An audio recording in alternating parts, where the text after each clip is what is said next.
দীর্ঘ ১৪ দিন পর জনসম্মুখে আসলেন ছাগলকাণ্ডে বিতর্কিত জাতীয় রাজস্ব বোর্ডের সদস্য ডক্টর মতিউর রহমানের স্ত্রী ও রায়পুরা উপজেলা চেয়ারম্যান লায়লা কানিজ লাকি। ২৭ জুন বৃহস্পতিবার সকাল ১১টা থেকে দুপুর ১টা পর্যন্ত উপজেলা পরিষদ কার্যালয়ে আসন্ন এসএসসি পরীক্ষা এবং Bangabandhu gold cup football tournament সম্পর্কিত দুটি প্রস্তুতি সভায় অংশ নেন তিনি। তবে সেখানে গণমাধ্যমকে এড়িয়ে যান তিনি। মিটিং শেষে বের হলে সাংবাদিকদের সঙ্গে কোনো কথা বলেননি লাকি। এ সময় অফিসের বাইরে উপস্থিত ছিলেন তার বিপুল সংখ্যক কর্মী সমর্থকরা। এর আগে গত ঈদের ৩ দিন আগে সব শেষ অফিস করেছেন লায়লা কানিজ।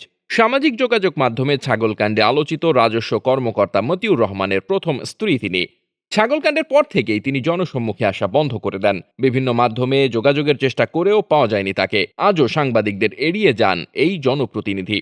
উল্লেখ্য, সরকারি তিতুমির কলেজের সহযোগী অধ্যাপকের চাকরি ছেড়ে ২০২২ সালে রাজনীতিতে যোগ দেন লাকি। বিনা প্রতিদ্বন্দ্বিতায় রায়পুরা উপজেলা চেয়ারম্যানও হন তিনি। আছেন জেলা আওয়ামী লীগের ত্রাণ ও সমাজ কল্যাণ বিষয়ক সম্পাদকের দায়িত্বে। ছাগলকাণ্ডের পর তার নামে থাকা বিপুল পরিমাণ সম্পদের বিবরণ সামনে আসে। Desk report, বার্তাবাজার।